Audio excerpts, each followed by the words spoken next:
friends. I welcome you all in the sixth day of this lecture series organized by the Unique Academy and the Parivertanacha Vatsaru. Today we have Mr. Sanjeev Chandorkar, Associate Professor, School of Habitat Studies, TISS, Mumbai, to talk on issues in governance of public-private partnership.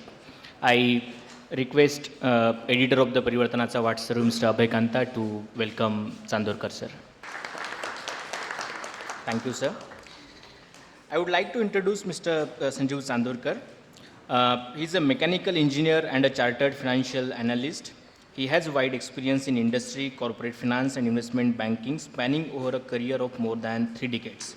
He has been associated with the youth movements during his youth and later with quite a few organizations working on social issues. He has been a regular contributor in Marathi magazines, particularly addressing the issues concerning socially responsible youths.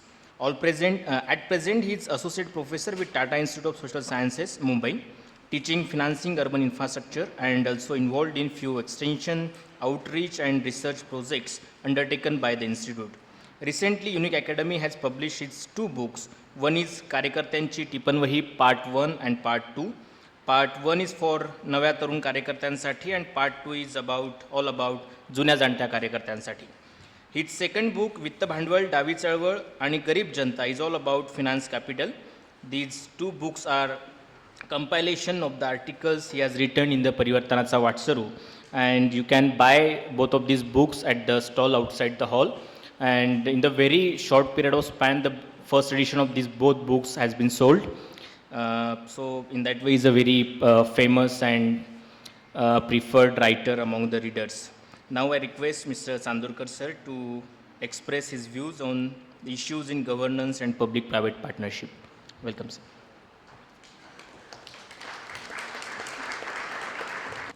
Good evening, friends.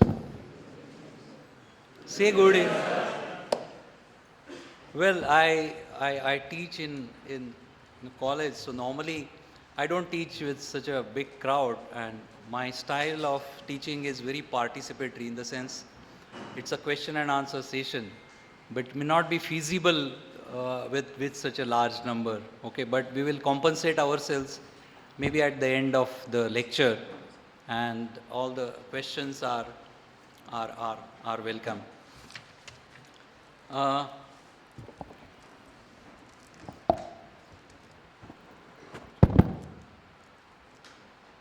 Yeah, so today's topic is PPP. You understand? पता नहीं कौन किसको क्या पिला रहा है. Let us see. Let us try to unravel कौन किसको क्या पिलाए जा रहा है. Okay? But है. Something is on. Someone is pilawing someone else. And we will see who is pilawing to whom and what.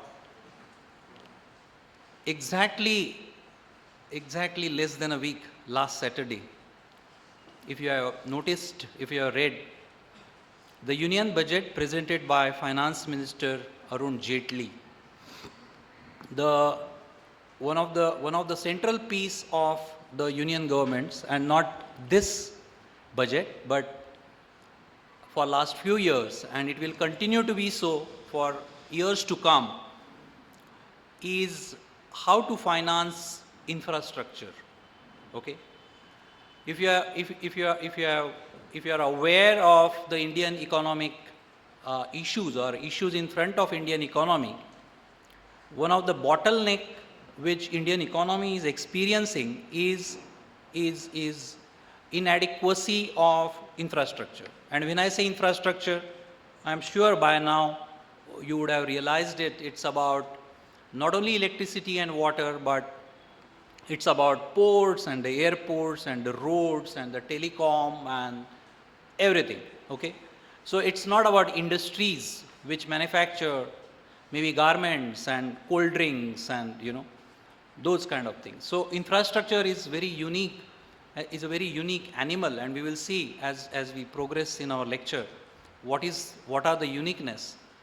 So Mr. Arun Jaitley has announced that the government expects to finance most of the infrastructure projects through PPP model. Okay, just 2 days before that, our beloved railway minister, the great Marathi Manus, Mr. Suresh Prabhu, he presented railway minister a railway budget. And again, one of the central piece is about how to involve private sector in Indian railways. Just a month back, today is 6th of March, exactly, I think February 6th, Delhi elections results, February 6th? 9th. Anyway, just less than a month. Aam Aadmi Party was voted to power. And if you unravel, if you read in between the lines, the manifesto, the strength of Aam Aadmi Party manifesto, which has certainly contributed to amassing such a huge electoral windfall, is their announcement about water and electricity. What is it about? It's about infrastructure services. Okay? Just prior to that, in May 2014, in Pune, in your Pune, okay, your Pune, one Mr. Vilas Bavaskar committed suicide. Who was he? He was a RTI activist. Before that, in January 2015, just 2 months back, Mumbai High Court gave a ruling related to the Reliance Metro. I don't know how many of you have seen Mumbai and seen the local and the mono and the metro. A lot of things are happening in the space of Mumbai's urban infrastructure. So January 15, Mumbai High Court ruled in favor of Reliance Metro, allowing them to increase the tariff from rupees 10 to rupees 40. This is about infrastructure. Prior to that, if you remember, in 2013-14, Maharashtra Navanirman Sena, led by our Raj Thackeray, was in the limelight for the issue of toll being charged on the roads in Maharashtra. Again, it is about infrastructure. You name so many events which are taking place, right from union budget, right from railway budget, right from high court rulings, right from electoral victories, right from murders and suicides which are taking place of the RTI activists. What's so great about RTI activists and how it is related? Why I am weaving a murder or suicide of an RTI activist in my series of events is because they were challenging the issues related to land and in turn about infrastructure and in turn about private sector involvement. So among all these things, among all the events, I can even go back. For example, if you remember the Supreme Court historical judgment about Niyamgiri bauxite mines, they ruled that the Vedanta, the corporate, who is having an aluminum smelter in Orissa, were forced to obtain consent from the tribals residing there. They ruled, the Supreme Court ruled that it should be the community participation which will talk about how to use the natural resources like bauxite mines. You go back for last 10 years and everywhere these two axes are emerging so forthrightly, so convincingly that no student, no citizen who is aware about broad political, social, economic milieu in which we are living, and these two axes is about infrastructure and second is about the private sector participation. So the private sector participation is at the core and public-private partnership is the vehicle for private sector participation. So keep it in mind that these two things, the governance and the private participation is which is the topic of the day, how it is related, that we are going to probe. Couple of clarifications. When I said private participation in infrastructure, The private participation is not only in infrastructure. The private participation is being encouraged in even the social sectors like education and the health, the hospitals and the schools and the colleges. The private sector participation is also being encouraged in such a sacrosanct sector like defense. So private sector is becoming omnipresent like the great Bhagwan. Everywhere you will find private sector in every field which was not opened up, which was prohibited for whatever reasons in the last 60, 70 years. But for our lecture, I have carved out only about the infrastructure because it would be too much. Even I am not expertise about talking about the implications and the governance issue on say, private sector participation in social sectors like health and education. But yes, there will be more so, more the social sectors which are much more closer to any citizen's daily life, the governance issue will acquire much more prominence than even infrastructure. So no denial of that.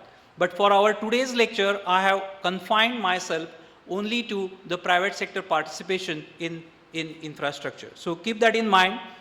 Second is the positioning, the positing which I am doing myself.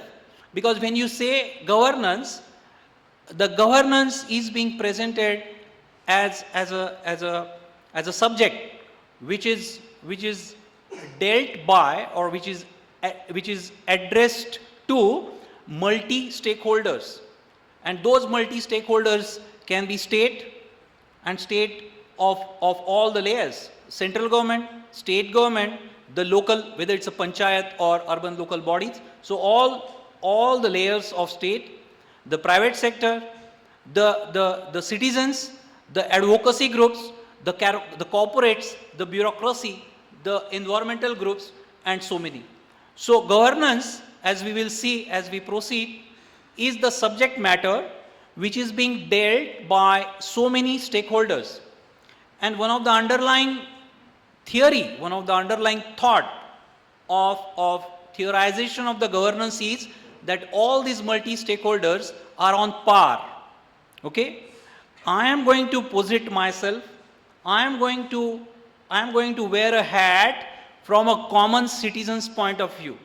So whatever I am going to deliver will be through the eyes of a common citizen, and to be more specific, from the poor citizens, which constitutes about more than 2/3 of our citizens. So I'll be looking at our subject from a specific and very narrow point of view of a poor Indian citizen. How it looks, how the governance in public-private partnership look from the point of view of a poor citizen. So in a way, I am not here to have a very neutral position, and I believe that there is nothing neutral position. Okay, you will have to take position when you talk about governance in public-private partnership. So keep these couple of things in mind, then probably you will be able to understand, you will be able to align with all my thought process. So we are going to talk about infrastructure, which are essentially about electricity, about water, about road, about airports, about ports, and all such things, except probably the social sector. So this particular thing, the public-private partnership and the governance, these two themes have emerged in last 20 and 30 years. It is not a coincidence, or it is not an artificial marriage of these two terms, that governance is existing in a silo and public-private partnership is existing in another silo or another compartment. Both have emerged, both have taken birth almost simultaneously in the decades of 80s. And apart from that, the entire family of concepts, entire family of terms emerged during those 80s. And the parents of those terms is the neoliberal thought. So in 80s, as we are aware, When it began from Thatcher and Reagan, those who are the student, those who have read, they may be aware about how the global economy has shifting gears, how the tectonic plates in the global economy are changing. So it is called as the neoliberal economic regime, which was unleashed somewhere in 80. And Margaret Thatcher of Britain, Prime Minister of Britain, Margaret Thatcher, and Ronald Reagan of the President of US, they were the authors, this credit goes to them. And it all began, and it was unleashed on the developing countries, Latin American, Asian, and African. So neoliberal economic thought is the parent of so many concepts, terms, institutions, which are the family members. They are brothers, sisters, co-brothers, etc., etc. So other terms are certainly, one is governance, second is public-private partnership. The third term is the role of the state. The role of the state was defined, or rather redefined. Okay, the state which has been performing for maybe a couple of centuries, the modern state as a concept, where the welfare, the state has to be welfare. I am not talking about poor country like India. I am talking about hardcore European state, which was known for a state has to be a welfare state. So all those concepts were rewritten, redefined as a part of the neoliberal economic thought or economic ideological frame. The fourth is about NGOization, the advocacy groups, the policy groups, the NGOs, the CSOs, civil society organizations. So all those terms, probably all of you must have born much in recent past, maybe in 90s or late 80s. But ours is a generation who has seen how it has emerged in 60s and 70s. What are the watermarks? What are the milestones where the things have started parting away? Okay, and it was the decade of 80s. It was the decade of 80s where the entire past has undergone change, and what we are witnessing. So when we are discussing governance in PPP, please understand, please register, please allow it to be registered in your minds that unless we take a holistic view about the entire family of terms, concept, institutions, which are hand in hand, and they are working together. Okay, so withdrawal of state, which is being replaced by CSOs, NGOs, and so-called non-state actors, the private sector participation. So unless the state withdraws, there will not be a space for private sector, etc., etc. Unless the state is withdrawn, there will not be space for governance. So keep it in mind, what we are talking about is much more holistic, and we are just carving out a space for ourselves as a governance issues in public-private partnerships. So I'll be talking about this subject. I have broken down this subject in broadly in 4 sections. One is we will see what is the concept of governance, what are the issues in governance. Secondly, I will talk about the concept of PPP. Okay, what is public-private partnership? Everyone is talking about PPP and how it is different for that matter from privatization. Why we are not talking about privatization? Where this term is coming from, PPP? What is the logic behind it? What is the rationale behind it? Etc., etc. What are the features vis-a-vis infrastructure? Okay, when PPP is being installed, when PPP is being introduced in a sector like infrastructure, what are the issues which are thrown up? So that will be the second section of my delivery. The third section is about what are the issues when the governance as a concept or the frame is being applied to PPP. That is going to be my third section, and fourth will be largely about my concluding observation. So kindly keep track so that those who are taking notes, they will be in a more comfortable position. So first we are going to understand what is this governance is all about. As we are aware, governance is a derivative term. It is being derived from the term government. And the government, which is certainly a major cutting edge of a state is wielding authority. Government, whenever government comes in mind, it is about the relationship of state and society. It is the government, it is an institution which commands authority, Okay? So when we say government, what first thing comes in our mind, it is about authority, it is about mandate.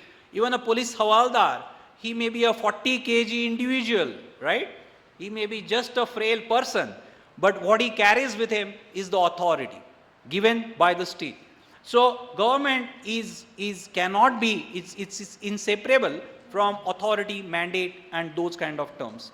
And it's the government which influences, which shapes up the state and society's relationship. So when we are understanding this governance, keep it in mind, it is about it is coming from government. It has there is some kind of derivative relationship with the government. But we will see at the end whether the governance is complementing government or it is going to replace the government. Understand what I am saying. It's very, very politically loaded.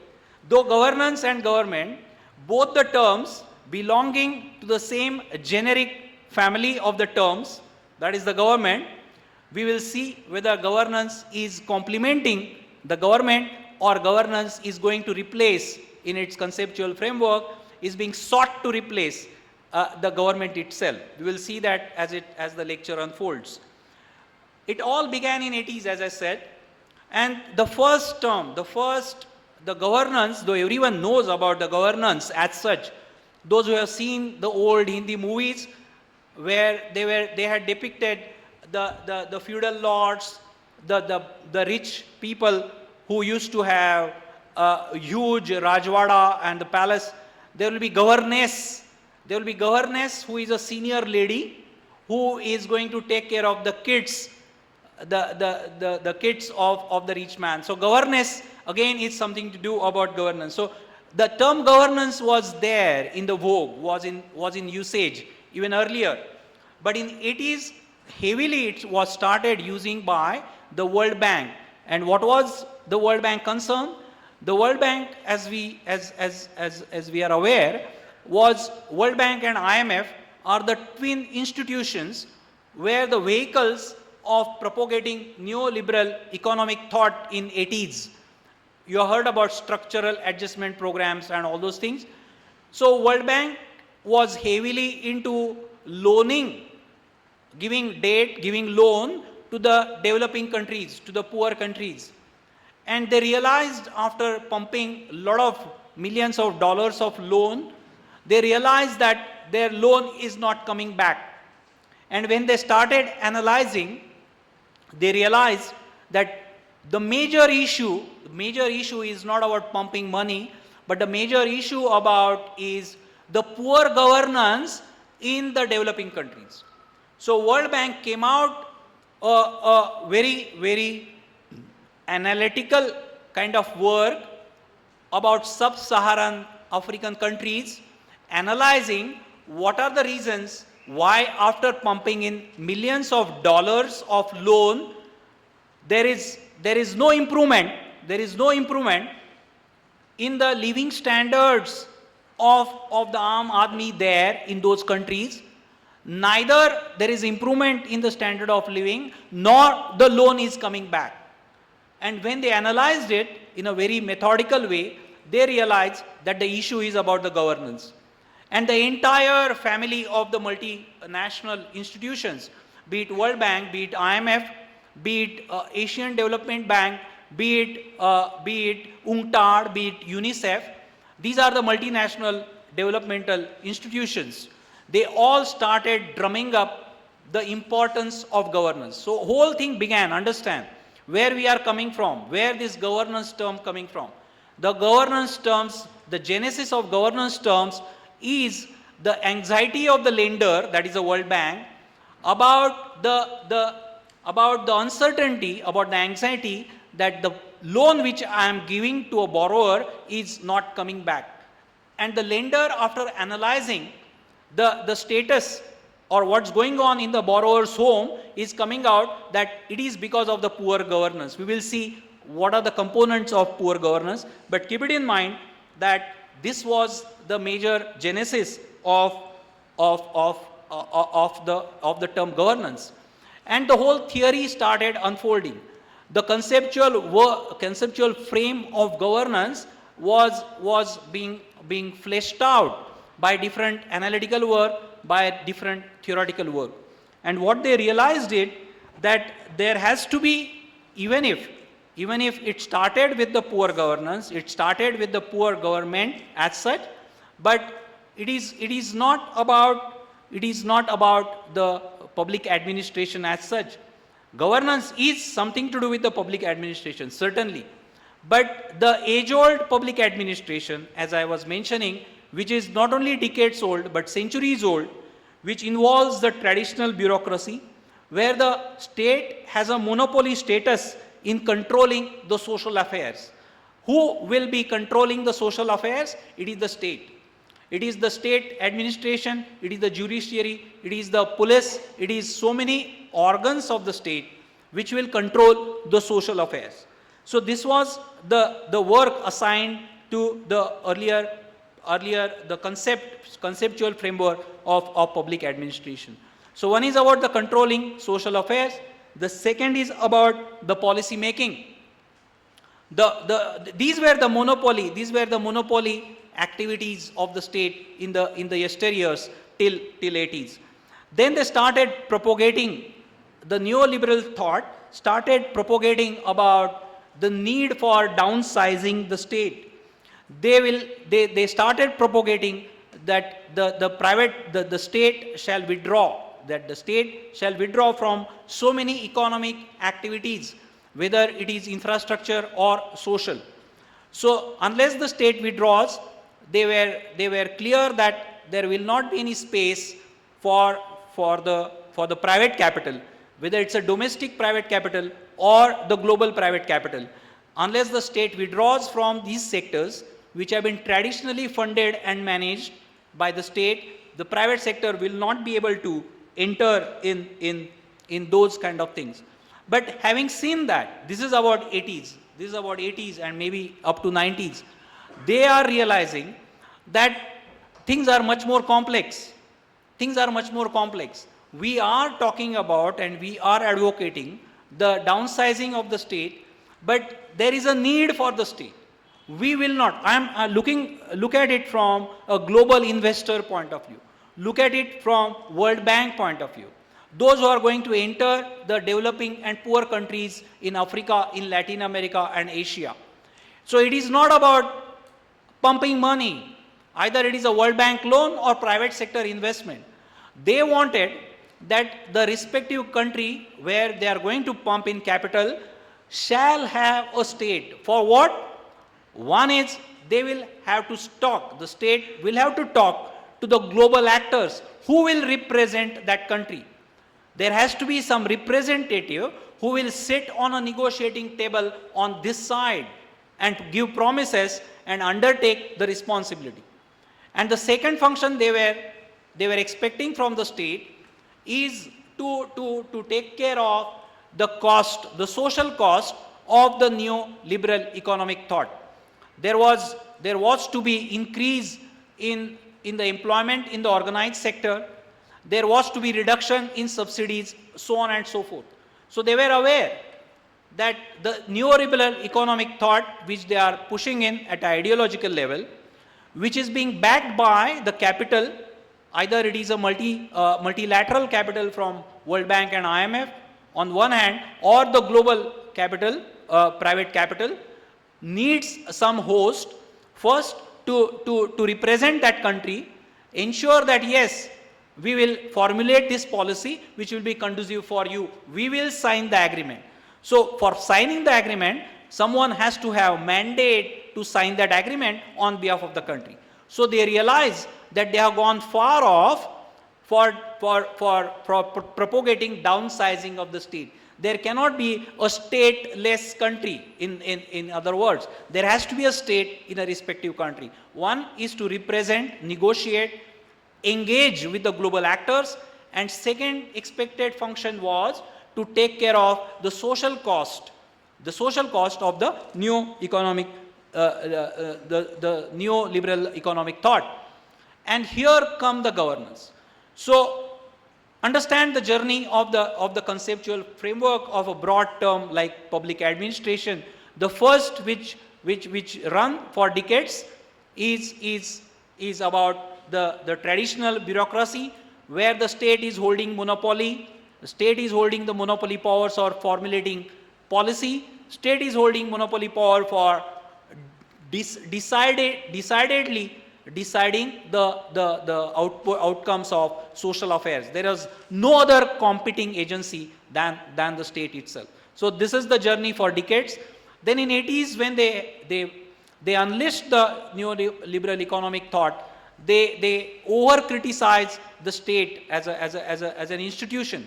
And after 10-20 years, they realized that it is not so simple. The things are much more complex.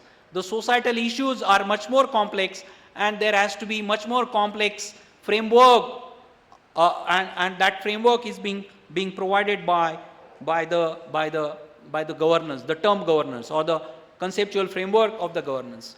The other factor of the global versus domestic is, it is not about World Bank and the respective country alone. It is about the domestic capital versus the multinational capital. See how many axes are involved. When the US investor, when the US multinational wants to invest in India, the first thought which comes to the executive or the president or the managing director of that US company is about the integrity of the data.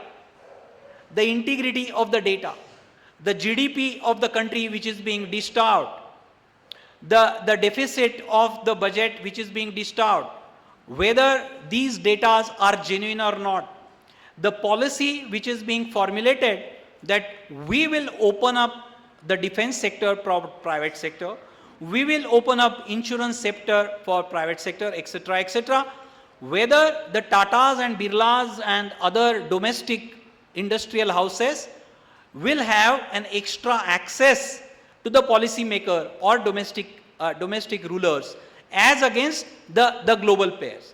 The global players wanted a level playing field, as they say, as against the domestic players, domestic investors. So governance has so many aspects, as we will see, and who are the drivers of this governance as the conceptual framework. So it is not about the World Bank versus state. It has an axis of foreign capital versus domestic capital, and all of them. There was another reference point in the journey of governance, and that is about the collapse of Soviet Union. If you remember, the Soviet Union, I'm not a great fan of Soviet Union model, not at all, please don't misunderstand. But certainly in our present context, please try to understand that Soviet Union sought to provide alternative, not only alternative economic model, which was based largely on the ownership of the assets by the state, as against the American model, the US model, which is based on the private capital ownership of the assets. But Soviet model also came out with alternate models of public administration in whatever way. It failed is another story. But they certainly tried, they certainly came up with a different model of public administration. That also collapsed. So there are so many things which happened coincidentally in which were happening since 80s, which has contributed to the emergence of the conceptual frame of the term governance. So I mentioned about World Bank conclusion about the poor governance, and they realized that, and they defined what is the poor governance, and the definition or the elaboration of the concept of poor governance obviously led to the conceptual framework of good governance. So we are trying to see what is meant by poor governance. So it is about arbitrary policy making. The policy making is not predictable. No one knows what Arun Jaitley will announce in next budget. That is called as poor governance. So what is the good governance? That large part of the stakeholders, including corporates, including citizens, are fairly aware what is going to be the direction of Arun Jaitley's union budget next February 2016. That is called as predictable policy. Something which is unpredictable, something which is ad hoc, something which is arbitrary is called as a component of poor governance. The second is the unaccountable bureaucracy. The bureaucracy is not at all accountable. There is excessive rules and regulations. So a lot of delegation of powers given to bureaucracy can overrule the written rules, and they are not accountable why they decided in a particular way. So unaccountable bureaucracy is another component of the poor governance analysis. The third component is the legal system is on paper. There is no enforceability. There are a lot of laws, a lot of statutes, but no one is paying heed to the contents. There is no enforceability. Even if the judge of a high court or a court is passing a particular ruling, there is no machinery which will enforce that particular thing. Of course, the most omnipresent thing is the corruption. So these were the 4 or 5 components of the poor governance, and accordingly, the components of the good governance came out, and which is being talked about, which is being advocated everywhere. And they are like rule of law. I am talking about the components of good governance. What is governance, or what is a good governance? It's about the rule of law. It's about the transparency. Whatever you do, it should be in a public domain. Okay, whatever rule you do, whatever decision you do should be in a public domain. So it's about transparency, it is about accountability, it is about the effectiveness and efficiency, and it is about the participation. So the World Bank, which represents the multilateral institutions and also a spokesperson, advocate of private global capital, were also concerned about that there has to be participation of the stakeholders, then only the things can be sustainable. So these were the broad framework of, these were the genesis, these were the evolution of the governance framework. Another important thing which I am just making a mention is about independent regulatory governance. So lot of independent regulatory governance models are being, so when we talk about good governance, what is the institutional instrument to implement the good governance? What is being what is being advocated is what is called as independent regulatory authorities, IRAs. And the premise is that if these bodies are manned by professionals, technocrats, then the decision making will be much more neutral, much more independent. That is why the term of independent regulatory governance. So we will be now understanding the term PPP. I am in the second section of my lecture.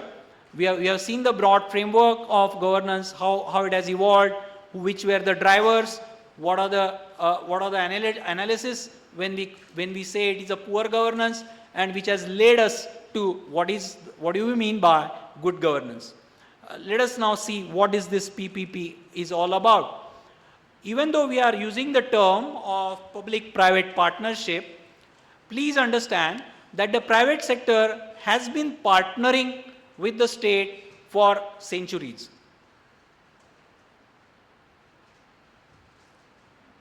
So when we say the state was constructing the road, it doesn't mean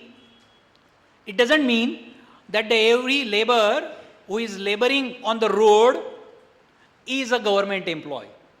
Okay? When government is procuring stationery, When government is procuring crores of rupees worth of material for say military, it is not necessary that every agency which is involved in the state function is or should be an employee or the agency of the state.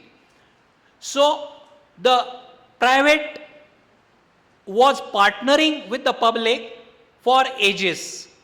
Not only here, everywhere. Construction of a dam, construction of a road, military supplies, civil supplies, everywhere the private sector was partnering with the public sector all along. The second term which I would like to introduce is about the privatization, which was as I said, it was introduced by the Margaret Thatcher and Reagan era, where the infrastructure, the railways and the telecom and the electricity and water supply, which were being taken care of by the state, were outrightly privatized. Outrightly privatized. As we are seeing even in our country, in a very low scale. Okay, the government of India has outrightly, I mentioned about Vedanta. Vedanta has purchased government of India shares of Balco, Bharat Aluminium, which was 100% owned government of India aluminium company. So in our country also, outright privatization has taken place somewhere in 80s, 90s, etc.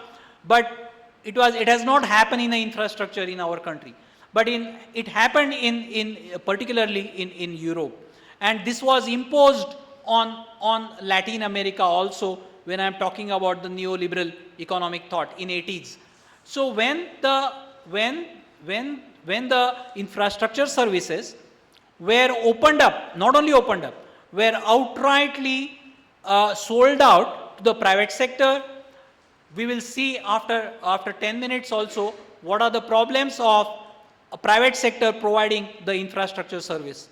But one thing came out was that there is a lot of huge unrest among the citizens, the recipient of the infrastructure services, whether they are the urban population who are going to receive the urban water or electricity supply. Just remember my earlier mention of AAP victory. The AAP victory is about challenging the PPP model in Delhi electricity sector. The Reliance and the Tata are there who are providing electricity to the Delhi citizens, and AAP challenge the tariff which were being charged, the matter is sub judice, and lot of issues are there. The CAG audit is being installed. The corporates are refusing to divulge data, claiming that they are not under the CAG, etc., etc. Essentially, the issue is about governance of PPP in infrastructure sector. So when they realized that outright privatization is creating a lot of unrest, particularly because of the higher tariff which are being charged by the private sector infrastructure companies, either it is a transport or a urban water or electricity, they realized that there is this particular model needs to be corrected. So the pendulum was there on this side, where all infrastructure services were being provided by 100% owned state utilities. Pendulum went to this side with the outright privatization, and there was a backlash because of huge unrest among the citizens. And then the PPP, which is a golden mean of these two models, 100% public owned, 100% private owned, and this public-private partnership was devised.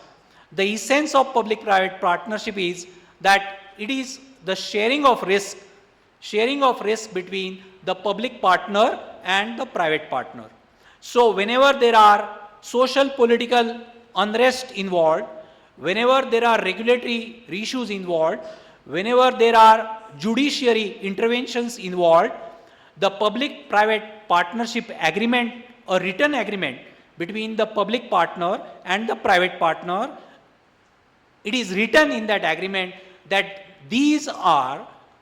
under the clause number 17, these are the responsibilities of the public partner, because it was realized, as I said, based on the outright privatization experience, that private sector is unable to handle the social political unrest or social political issues.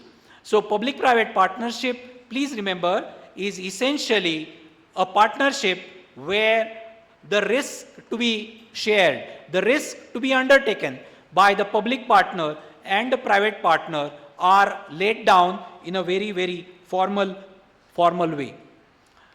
Another aspect of PPP, why PPPs are being propagated, are being advanced, is there are two basic sets of arguments. One is called as the resource argument, and second is called as the efficiency argument. There are many sets of argument, there are many sub-arguments within this, but one family of argument is about resource argument, and it states that the state doesn't have funds. The state has a lot of other constraints. You must have heard about FRBM Act, Fiscal Responsibility and Budgetary Management Act. So the state has imposed on himself that what should be the size of the budget deficit. So there are issues like FRBM Act where the state cannot undertake expenditure which will expand the budgetary deficit. The state also argues that we have to take care of the social sectors like NREGA, right to food, like right to education, and so many things. So there are a lot of claimants on the state resources, and that is why the state resources are inadequate in order to invest in infrastructure sector. So that is called as resource argument. And the second is the efficiency argument, which probably you are all aware of, that the private sector is much more efficient and the society and economy should take advantage of the better private sector efficiency.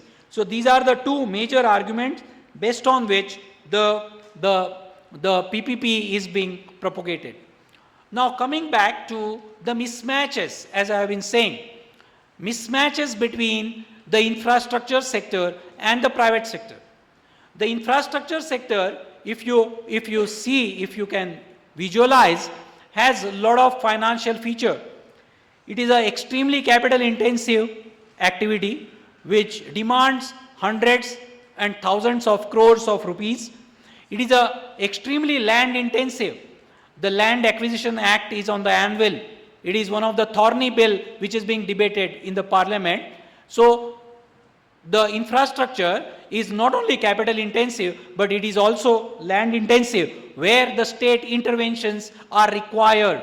If the private sector goes out and starts acquiring 5,000 acres of land for the new Mumbai airport, which is coming near Panvel, there will be a lot of unrest. Private sector cannot handle the social unrest. So infrastructure, which are capital intensive, which are land intensive, are also risky in terms of the long gestation period. All infrastructure projects take a lot of time in terms of the years to actually operationalize that infrastructure. So longer the implementation period, higher are uncertainties, higher are risk involved. And all these features which are of infrastructure sector. And the final thing about infrastructure is about socio-political economic sensibility. No one will take out a morcha if the Park Avenue shirt which I am wearing increases the price from 500 to maybe 800 rupees. No one will take out a morcha if the Pepsi bottle is double the price from 5 rupees to 10 rupees. But there will be certainly socio-political reaction if the electricity tariffs are increased, if the urban water bill is increased, if the bus fare of the urban transport is increased. So the tariff, which is the price tag of the infrastructure service, is extremely socio-politically sensitive. So these are the features of infrastructure these are the financial features of an infrastructure project. And if you understand this, then you will realize that if you realize, if you remember, even with your history books, where you have read who were the good kings. Akbar Badshah was a good king. Why he was a good king? Because he built roads, because he built dharamshalas, because he built ghats on the rivers. What were all these? They were essentially infrastructure of that era. So who were the good kings? Those were the good kings who provided infrastructure in those societies. Who was the welfare? Who was the good state? The good state, the welfare state, was the one who was providing the infrastructure service. So the goodness of the ruler, whether let it be a feudal system or the modern capitalist system, the good ruler was that which was providing an infrastructure service. This was the concept. This was the concept which has gone in the psyche of all the citizens. Either it is 500 years back or even now. So this was not because of the kings were out to win over popularity. This was not because the rulers were wanted to win elections. Yes, there were the reasons, but certainly there were economic compulsions. Why infrastructure were provided by the rulers, be it a king or the modern welfare state? There were economic compulsions, and those compulsions were coming out of the features, the structural features of the infrastructure projects. So these were the features which come in contradiction with the private sector capital. So what are the features of private sector capital? We have seen the features of infrastructure projects. What are the features of private sector capital? They were essentially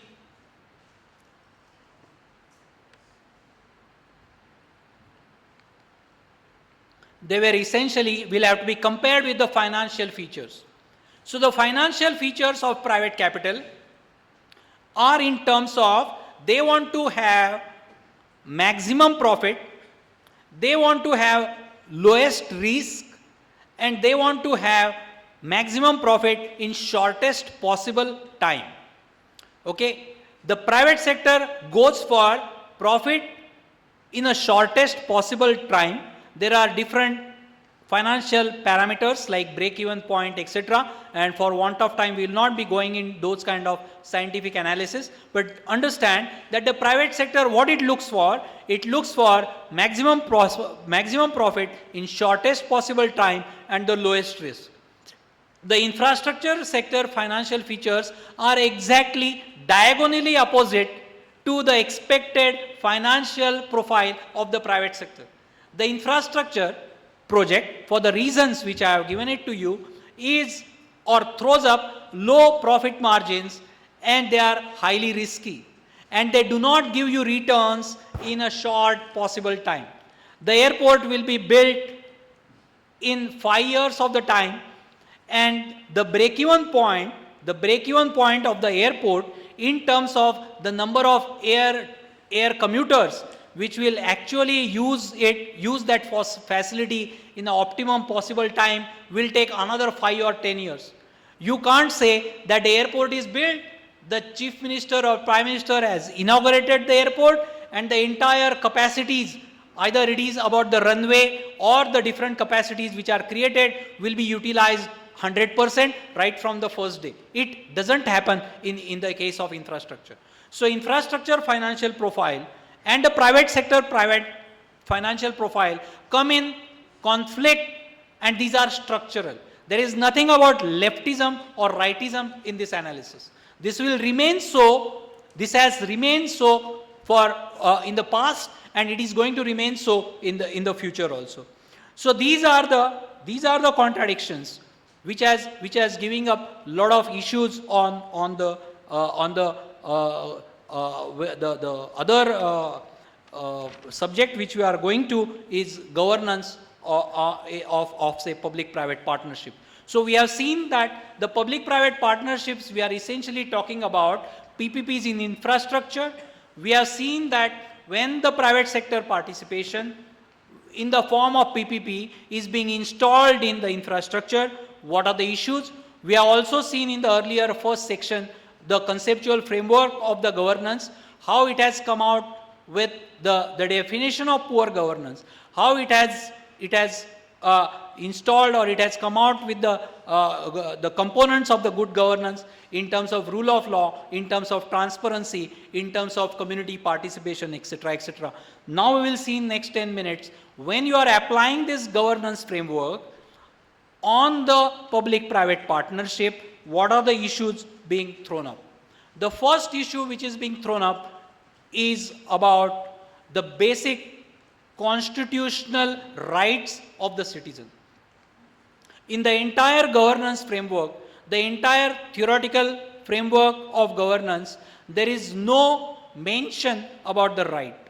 Whether a citizen is entitled to receive drinking water as a right, whether a citizen is entitled to receive electricity as a right, whether a citizen is entitled to receive education for its kids.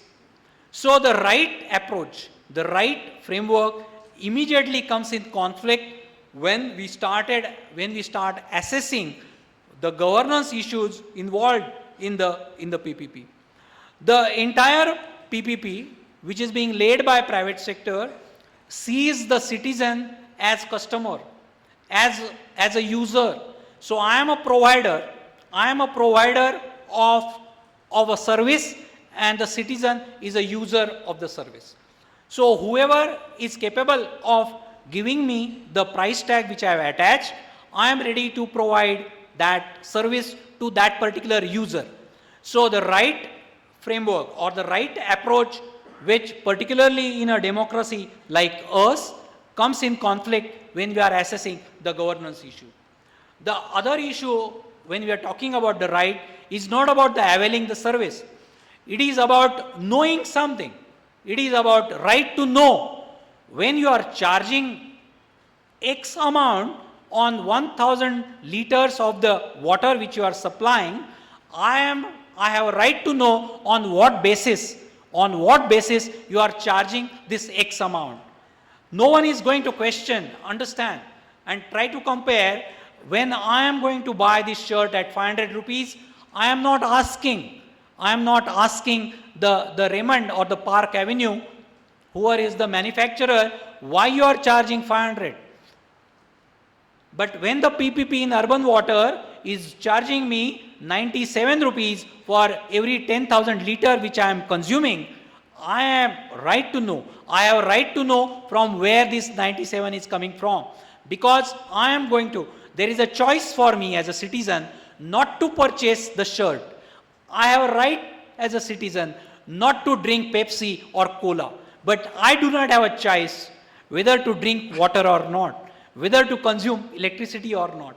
That is the difference, and why the right approach or the approach based on right are inseparable from the essentiality of the infrastructure service. So right approach has two planks. One is right to avail, and second is right to know. Okay, these are the two aspects of the right approach. The second is, as I mentioned in my earlier section, is about the multi-stakeholder, and you will now understand why I am positioning myself as a representative, as a spokesperson of the common people. The governance model says that all the parties who are involved in a particular PPP model of infrastructure, be it state partners, be it corporate, be it citizens, be it bureaucrats, be it environmental groups, etc., etc., they are all multi-stakeholders. They are all stakeholders, and they are on par. So when we are assessing governance issues in a PPP in infrastructure, the first premise needs to be challenged is that the multi-stakeholders are not on par. The common people who are most vulnerable, and particularly the poor people who are most vulnerable, not only economically, educationally, culturally, their analytical skills, they are not even organized. So when we are talking about multi-stakeholders, and the governance frame forces us to sit across the table and talk to each other as if you are on par with each other, that premise needs to be challenged when we are discussing the governance issues in PPP. Now when we have seen the good governance framework,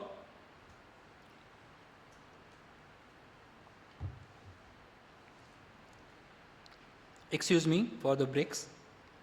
When we have seen the good governance framework like transparency, participation, accountability, rule of law, etc., what is our critique when we are trying to assess the governance to the PPP? When we talk about the transparency, even in India, I think Ratnakar Gaikwad's lecture is over. Whether the private companies, and exactly this is the issue with the distribution companies of Reliance and Tata in Delhi. Whether the PPPs, that is exactly PPP in infrastructure, whether that is under RTI or not is still being debated after passing RTI Act for last 10 or 15 years. Okay, this is the situation when we are discussing or trying to assess transparency as one of the component of good governance. So what are the issues? One is whether the PPP will come under RTI Act or not. The second is we have discussed about the PPP. What is PPP in terms of legal entity? It is the company registered under the Companies Act. So when the company is registered under Companies Act, the management under so many pretexts and under so many clauses can refuse to share any kind of information. Okay, so see the different areas which are coming in conflict when we are assessing the governance framework to the PPP. So when we are discussing about transparency as a component of good governance, there are problems to ensure transparency for PPP, which is a company registered under the Companies Act, because management and the CEOs of the company enjoy a lot of prerogatives and say that this information I cannot give, and this is not about the personalities involved, because they are backed by SEBI. If it's a listed company, they are backed by Company Law Board, they are backed by Companies Act, and no agency on earth can force a company divulge a particular information. Okay, understand the limitations of applying transparency as a good governance component to the PPP.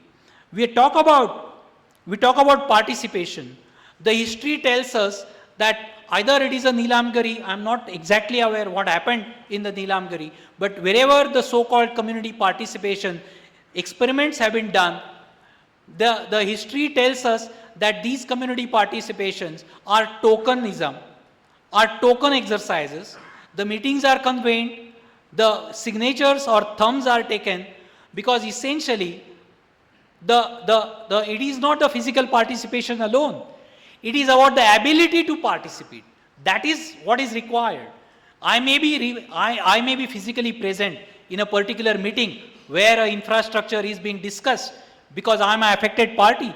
But if I am not able, in terms of the information access, in terms of my analytical skills, in terms of my intellectual power, that participation is going to be just a mockery of the principle of participation.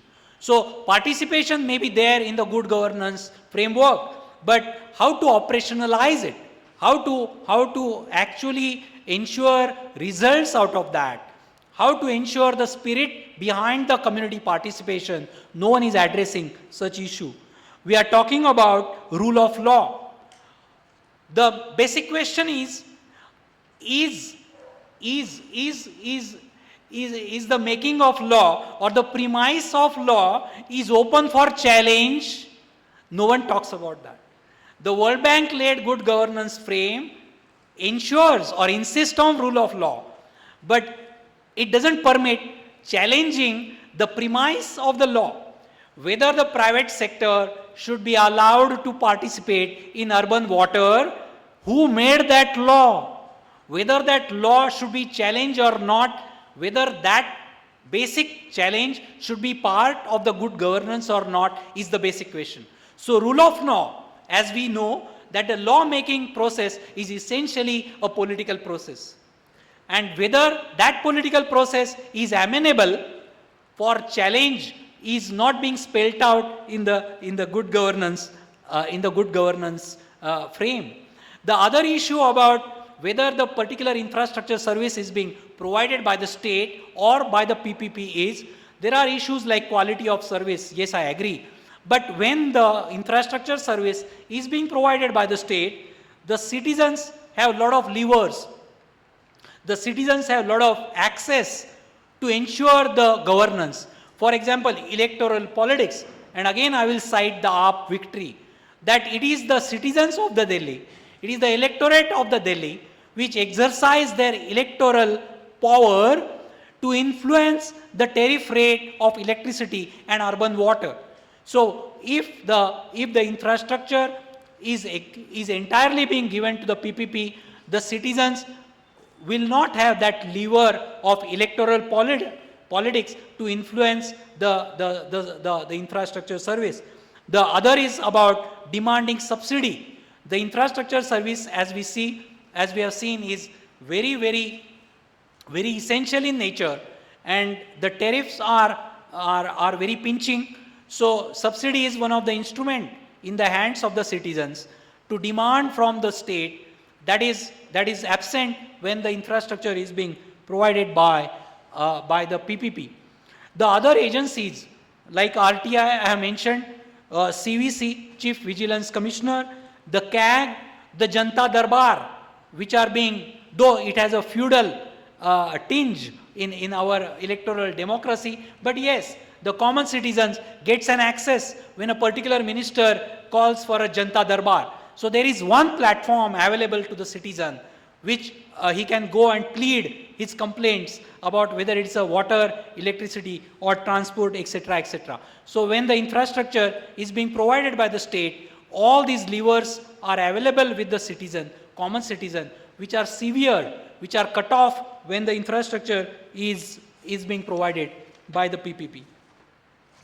Now we are in the last section. I will just provide you some concluding remarks on what I have delivered now.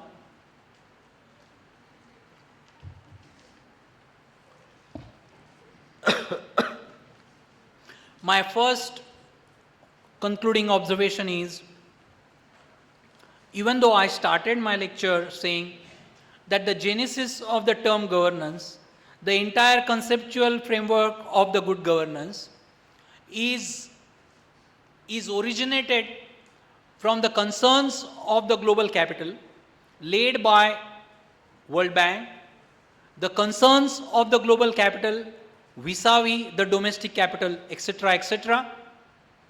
I am very clear in my mind, which I wanted to share with you, my young friends, that I am not going to reject the governance as a concept, as a tool, for a simple reason.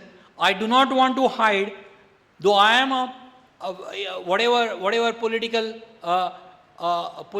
ideology, political thought I harbor as a citizen, and I don't want to hide that I come from a left ideology.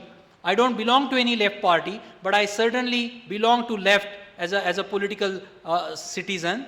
But just because the good governance framework or good governance term is coming from neoliberal thought, I don't want to reject it, because I believe that the alternate available is extremely bad, which all of us have seen. The infrastructure services provided by 100% owned state utilities are not a very ideal thing. And it is not about rightist and leftist argument. It is about the sufferings. It is about the sufferings of the common citizen. It is about the sufferings of the poor citizens. The bad service. It is not about the tariff alone. It is possible that the state utility will be providing free water, but it is also possible that there will not be any water in the tap of the poor citizen. So the quality of service, it is not about the tariff alone, it is about the quality of service alone. Okay, there may be 1 rupees ticket for a bus ride, but if citizen has to wait for 2 hours on the bus stop for that service, what that 1 rupee is worth for? So the entire country after independence have witnessed the pathetic state of the infrastructure services which have been provided by the state. On and above that, so I will not recommend as a citizen that let us reject the so-called neoliberal led good governance and we can go to state. No, that is not the alternative, certainly not. I am going to state that the good governance is more required for the poor citizens. The good governance is less required by the corporate, but good governance is more required by the common citizens and poor citizens. So more poor the citizen is, more good governance is required. It is in that proportionate. The question is, what do we mean by good governance? What is the definition of good governance? That is the core issue. But the poor people, the common citizens, certainly need good governance when you are talking about essential infrastructure services. So my first statement in my concluding observation is, I do not recommend, I will not subscribe to outright rejection of the good governance frame, even though I know it, I am convinced that it is being led at present by the neoliberal economic political forces. There is another issue about to be strategic enough. It is very easy for a middle class professor like me to take a very extreme left position and reject everything. I will deliver a lecture, you will clap hard, we will ask question, I will go to Mumbai back, I will have my remote and I will watch my TV. It is extremely easy for me as a middle class guy. One has to be strategic when we are arguing. And that strategy tells me that all over the world, the private capital is extremely dominant. It is not my wish. I wish that the Aam Aadmi centric, I am not talking about the Aam Aadmi political party, I am talking about Aam Aadmi centric political forces should come in the main stage, should come in the central stage. Whether they will occupy power or not is another issue. But they should come back and start influencing the public policy. Okay, but that is my wish. That is my wish. Fact remains. The ground reality remains that all over the world, the private capital is extremely dominant in terms of not only pumping millions of dollars in a developing country like us, but including influencing the public policy. So we will have to be strategic, understanding that the private capital led by global capital, led by finance capital is extremely dominant, and like we are all, and I'm sure all of you are the chelas of the great Shivaji Maharaj, right? So we will have to have some kind of ganimi. I don't know how many are Marathi, non-Marathi students, but something need to be tactful. Okay, a ganimi kawa which was adopted by Shivaji Maharaj while fighting a mammoth, a very strong army of Mughals which were coming from the north. Shivaji Maharaj was aware that I am very small in terms of my strength, in terms of my army strength. So he adopted a very tactful strategies. I am talking about that even if I represent, even if I wish to safeguard the interest of common people, I need to be much more strategic, and I need not be ideologically purist, saying that I condemn everything and I will go back home and I will claim that how purist I am. So one will have to be strategic enough. The question, as I said, the good governance is required by the poor people. But the core issue is, what do we mean by good governance? And I am coming to that. The major issue again lies in ideology. So there are a lot of ideological issues when we are dealing or when we are defining about the good governance. Good governance need not be ticking of boxes. Whether community participation is done, yes sir. Whether there is a transparency, yes sir. Whether someone is accountable, yes sir. The whole good governance framework, which is being reduced to a lot of formal things, box, ticking of box as we call it as. Okay. So the good governance should yield results. The good governance should yield results. And in order that the good governance shall yield results, we will have to deal with the core ideological issues. Then only we can counter and come out with our own people-centric good governance frame. Okay, and will not get reduced to formal box ticking whether certain compliances have been done, whether it is a participation or whether it is a accountability or whether it is a adhering to the law, etc., etc. And these are the core issues. One is obviously about the economic development. Whether the economic development is a pure techno-economic managerial kind of domain or it is the political process.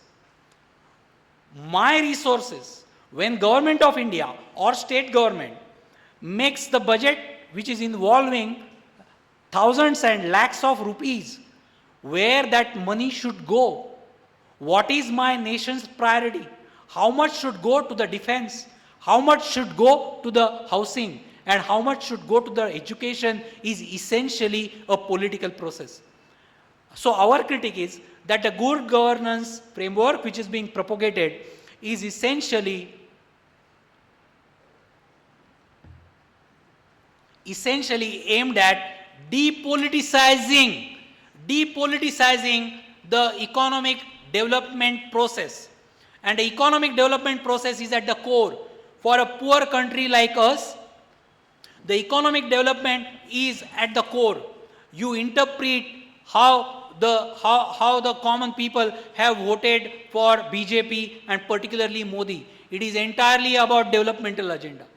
So the two-thirds of our population, which is poor, and 40 or 45% of our young population, of whom you are a part of, all of you are having material aspirations. And all of us want economic development. We have realized that it is the economic development which is going to fulfill our material aspirations. And why not? The question is, who is going to decide the core of economic development? It is whether it is a techno-managerial middle-class professionals who is going to decide what is going to be the economic development, what is going to be the national priorities, or it is the prioritization will be done by the political process. This is at the core, and my critique is that the good governance framework is depoliticizing the process of economic development.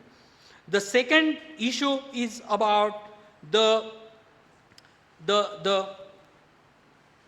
role of the state or the role of the state. The state is being cast as a facilitator, okay, as against the earlier era where it was the provider. So if you see whether it is urban water, whether it is a housing, we had a MHADA and we have so many other housing agencies in other state also. So whether it's a housing, whether it's urban water, whether it is a electricity, whether it's a transport, the state was omnipresent everywhere. So the second ideological issue is whether state is going to withdraw.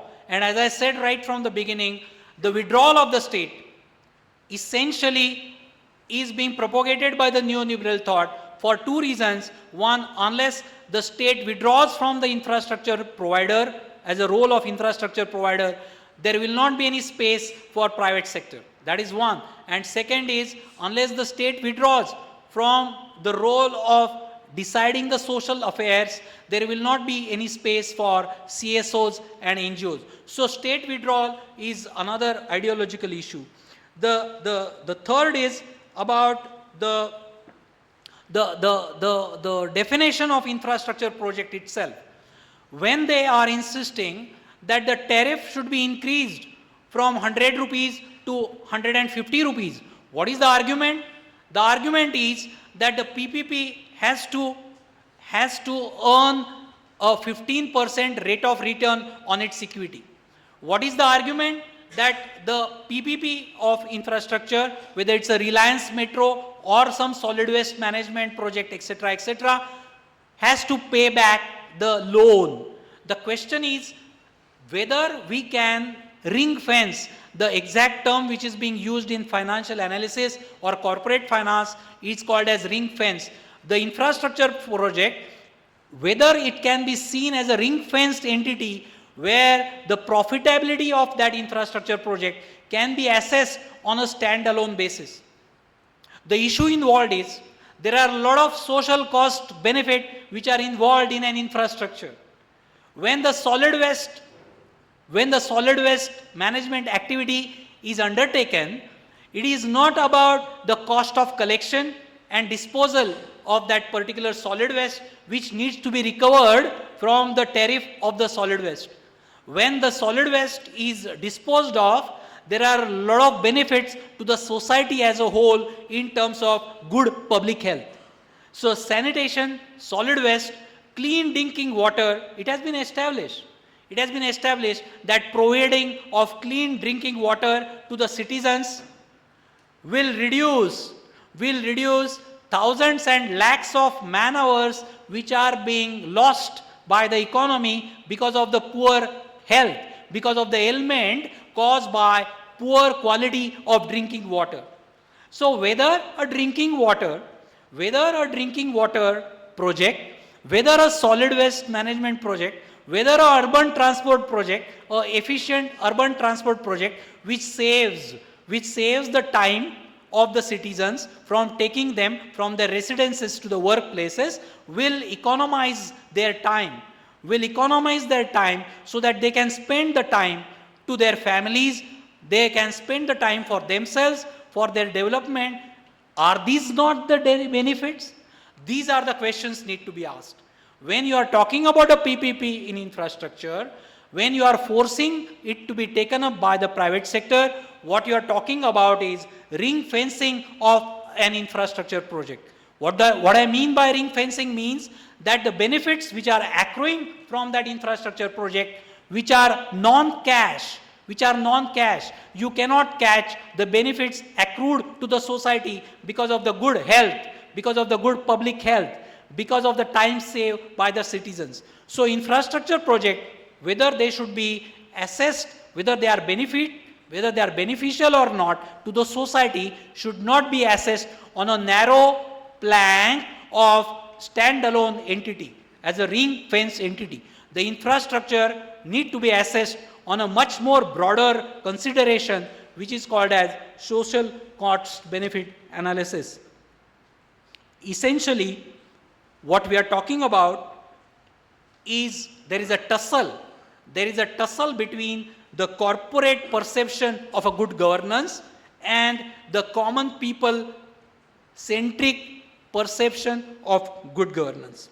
So the corporate good governance is the definition or the perception of good governance laid by the corporate, essentially based on that the good governance is the interface between the state, market and the civil society. The good governance wants to have minimal government and maximum governance. Who is saying this? None less than our Prime Minister. Understand where things are coming. None less than the Prime Minister is propagating that we should have maximum governance and the minimum government. Okay? We have to decide whether the poor people need government also, even now, needs to be decided. So, as I said, that the good governance will get reduced to a techno-managerial kind of format filling exercise, whereas the citizens' perception about good governance should be that the good governance should be a logical extension of our political democracy, should be a logical extension of our vibrant electoral democracy. If you have noticed, every 5 year general elections, the turnout percentages are higher and higher.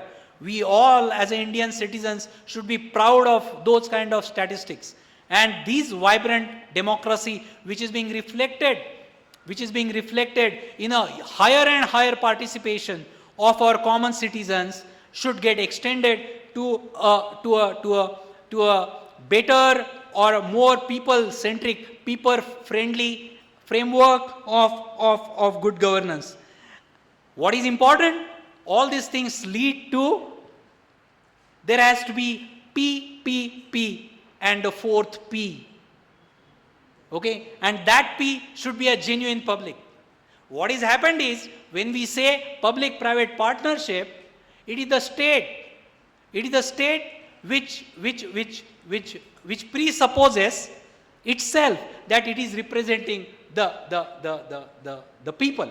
Okay. So we should have the people, public, in the bracket state, private, partnership.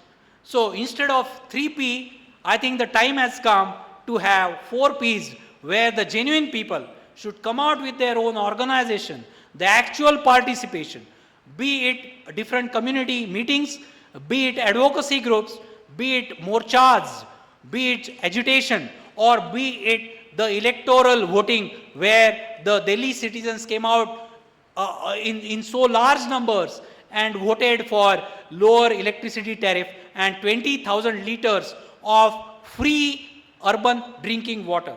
They voted for infrastructure services.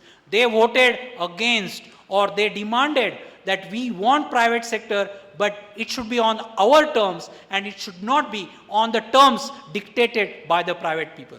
So in nutshell, what is important is the issues need to be dealt is the governance. We are all for good governance. The question need to be asked is the good governance for what? The question need to be asked is good governance for whom? If we indulge, if we engage finding out answers to these questions, I am sure that we will be in a very, very meaningful exercise. And this meaningful exercise should lead to tangible results. What is happening is the entire good governance framework or the exercise is getting reduced to sophisticated English language exercise. I want good governance for a common people who may not understand, or he is not English literate. He is not even a Marathi literate for that matter. But it is not about the sophistication. It is not about the sophisticated concept which the good governance framework comes out with.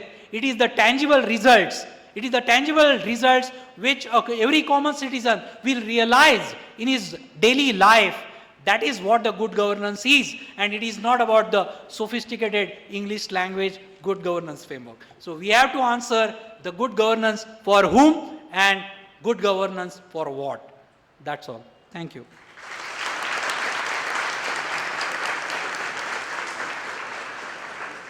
Thank you for having had made such pertinent points regarding good governance, governance itself, basically opening up the issue in a big conceptual manner for all manner of understandings. Now, before we go in for question answers and open the floor, there's just one small request which we have got to make on the side of the organizers. Please see to it that the questions which are raised are pertinent to whatever has been said. Do not ask for vague, abstract questions. Please don't come up with those types of questions which would require us to sit a whole night over here to get them through. So be very sharp. Do not go in for lengthy, unnecessary preludes and prefaces. Come straight to the point. Make it as crisp as possible. कम से कम ये एक ऐसा exercise बने कि जिसमें अच्छे सवाल पूछने का भी एक हैबिट बढ़े. एक रीज़न की जिसके लिए ये सब करते हैं वो ये भी है कि good questions is what is required. Good questions is a basic foundation of knowledge creation. So please come up with questions which will make the answerer feel happy and cherish them for a whole lifetime. Don't move in and around. भरकटलेले, भुसभुशीत, भटकलेले असले प्रश्न कृपया विचारू नका. So come straight to the point, make very pertinent points, make it as sharp and incisive as possible. Let him cherish it for a whole lifetime. When he has said that he has not been able to talk to a class as big as this, talk to an audience as large as this, let him also carry that as a memory. I was asked some really great questions. So now the ball is with you. Sir, there are a lot of people who say that the public-private partnership as a model has failed. So let's take for an example the railways, which makes a loss per passenger per kilometer. Sorry, I was not attentive. Yes, Yeah, please repeat. I'm saying that there are people who say that the public-private partnership as a model has failed. So say for instance the railways, which makes loss at like per passenger per kilometer. Do you think PPP is a viable option as for revenue generation in such infrastructure projects? And if the answer is yes, how do we tackle these issues of public-private partnership? Thank you. Is specific about railways, or you want to know specific about railways? Any infrastructural project which is essentially loss making. believe railways is strictly speaking a PPP example? Do you seriously believe railways is strictly speaking a PPP example? No, I'm saying that we are Huh? in the. Are you talking about railways in the form of new railway projects like metros, monorails? Are you talking about Bharatiya Rail? I'm talking about the Bharatiya Rail and these new projects. Is the rail budget talks of PPP as a generation, revenue generation model. So I'm talking in context of that. Yeah, go ahead. Third, fast. Sir, you have over to Mumbai. Yeah. So you have mentioned about the developing our techniques regarding the tackling this private capital audience. But as a in the reality, we should accept that we cannot म्हणजे मराठीत बोलतो. हाँ बोल बोल. शिवसैनिक दिसतोयस. हाँ बोल. पण आपण त्यांच्याकडून येणाऱ्या ज्या प्रायव्हेट सेक्टरच्या काही गोष्टी आहेत त्या प्रॉफिटसाठी काम करणार आहेत त्या तर आपण नाकारू शकत नाही. तर माझा क्वेश्चन आहे की आपण गव्हर्नन्सचं मॉडेल आपल्या कस्टमायझेशन तयार करण्यासाठी पीपल पार्टिसिपेशन गरजेचं आहे, नो डाऊट. पण ह्यामध्ये पीपल पार्टिसिपेशन करताना त्यांची capacity building in the sense त्यांचा अवेअरनेस, त्यांची इकॉनॉमिक अवेअरनेस, त्यांचा बेसिक एज्युकेशन अवेअरनेस, ह्यासाठी स्टेटचा रोल काय असणार म्हणजे इन द लॉंग टर्म और मिडियम टर्म. म्हणजे व्हॉट इज अवर गणमिक our techniques for defending this neologism concept or anything that. Okay. Anyone? Yeah, please. Sir, now the CAG has published a recent report of NHAI where in PPP partnership there were traces of corruption or what we say nexus between political and this. Sir, so if we want to make PPP in real terms that people-public private partnership, what should be done? And as you raised the points that still there is a debate on whether it comes under RTI, etc. So how it should be made sustainable so that the the objectives of both people as well as private are achieved. Okay. Thanks. Okay, let me first let me take up the last question. Let me begin with I am not Anna Hazare. Okay, neither I mean I'm not belittling the work which Anna Hazare is doing. Okay, I have all respect about that individual, his commitment, etc., etc. But I am a strong student and a professional who believes in political economy. Okay, and corruption is something which certainly, why I mentioned about Anna Hazare is because the entire world is being seen as a good people versus bad people kind of thing, there are bad people who because of which the corruption is there. I feel a lot of things can be done systematically to reduce the spaces for corruption, which will include the e-governance and a lot of the new technologies, web-enabled technologies, and a lot of things are there. So coming back to the CAG and NHI, I would not like to deal with the corruption involved. What I have read about CAG and NHI is largely in terms of the PPP model, failing PPP model in the road sector. And the new government, Nitin Gadkari, has also come out with the thing that the state will be going ahead largely with the road construction, and they will not rely on PPP in the road sector. And one reason is that the private sector who is going right from IRB, which we are all aware of. One of the leading company in India is IRB in the road sector, which has a huge maximum number of PPPs in road sector is by IRB. Then L&T and those kind of things are there. So one of the major lacuna in PPP model in road sector is that the private sector participation in the road sector are not taking the risk involved in that project. They are asking for minimum rate of return from Government of India. That is called as annuity model. Okay. The one model in our road is called as BOT model, which is a toll road model. And second is the annuity model. large number of road projects which are being undertaken by NHAI in PPP model are based on annuity model, which means that the private partner involved in the PPP is not taking any risk. The risk in terms of whether number of vehicles which will ply on that road, okay, the risk involved in that vehicle, because the revenue which will be collected by toll will be directly proportionate to the number of vehicles which will take that road. So there is uncertainty. So the private sector partner in PPP in road sector is not taking the risk when he is building a road from Surat to Baroda. He is not taking risk with the number of vehicles which will actually ply on that road and which are willing to pay the toll, and whether he will incur loss or he will earn the profit.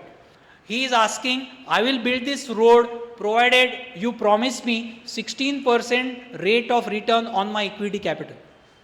And CAG has heavily criticized on this PPP model. I am digressing a little because I don't want to indulge in the questions on corruption.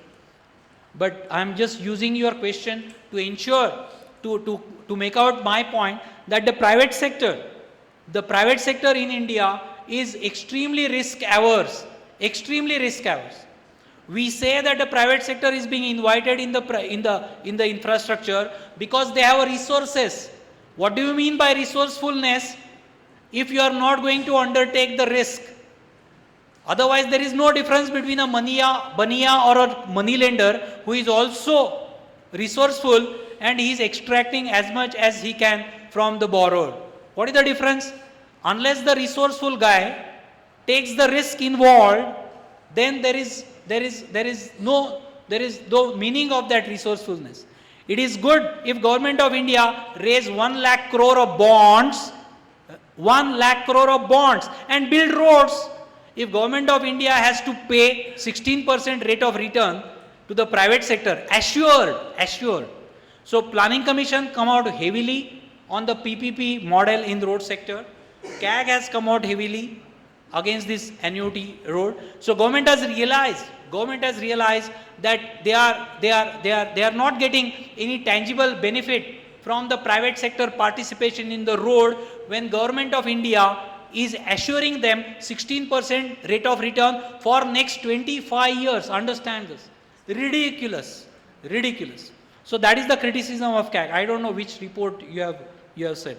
Now coming to the failed or successes of, who asked this? Failure or successes of the, again I will say that what decides failure or success? It is about the risk, right? It is about the risk. And what is that risk? The risk is about the revenue. And what is the revenue? Revenue is of two types. Revenue is a product of the volume of service multiplied by the tariff applied to per unit of that service, right? So whether the urban water company has supplied 10 lakh liters or 10 lakh million liters of water multiplied by 8 rupees per 1000 liter of water, that is going to give you a revenue. Number of vehicles plied on Mumbai-Pune road multiplied by the average toll per road, per vehicle, say 100 rupees. That's the revenue. So revenue is the product of volume and the tariff. When the private sector participant wants a higher or reasonable rate of return, the revenue is the mother of everything. The revenue is the mother of everything. It meets the cost, all the operating cost. From revenue, the interest is paid to the bank, and it is from the revenue which the equity is earning the dividend or rate of return, right? So revenue is everything. For any commercial project, any ring fence project, the revenue is the mother to meet everything. Either it is to meet the cost or either to earn the profit. And revenue is the product of volume and the tariff. Now the problem with the infrastructure is that you cannot compel citizens to avail the infrastructure service. You cannot compel citizens, you drink more water because I want to earn more revenue. You cannot compel a car to take this particular toll route because I have built that toll route. You cannot compel citizen to undertake infrastructure service. You can induce customer to purchase industrial products by advertising. Okay, you advertise saris, you advertise garments, you advertise so many cosmetics, you advertise food items. So the industrial products, the commodities can be influenced. The revenue or the sales, for example, the consumption of the commodities, the consumption of the industrial goods, including mobile, including TV, including garments, including cold drinks, are amenable for some other tricks. The main is the advertisement. But you cannot induce the user to consume infrastructure service. These are the essential difference between the industrial product and the infrastructure service. You cannot. You can't influence the urban drinking water. You cannot say, come, our buses are very good, take a joyride. No one. He will not spend a minute extra on the public transport because it is in the essential nature. Okay? So there is a problem with increasing the sales. The other component of the revenue, which is the tariff, which is extremely socio-politically sensitive. In order to increase tariff, you can increase sales, that is the consumption, or you can increase the tariff. You cannot increase tariff because it's a socially politically sensitive, and you cannot influence the consumption because it is the essential nature. So the private sector understands this. The private sector understands that they will get trapped if they go in the infrastructure service. So they are extremely risk averse. They are asking for annuity, as I said, in the road sector. They are asking for viability gap funding, which is a huge capital subsidy. The private sector, the neoliberal thought, which has actually abandoned or forced to abandon subsidy as a word, badnaam kar liya. Subsidy, ये शब्द को बदनाम कर दिया है in last 30 years, as if it is something untouchable by the policy makers. But they are out to take capital subsidies in the form of viability gap funding, etc., etc. So when you are talking about failures or success, the private sector is extremely choosy. The private sector is extremely choosy. When they have to go, when the urban transport is introduced or opened up for a private sector, they will only go for the trunk routes.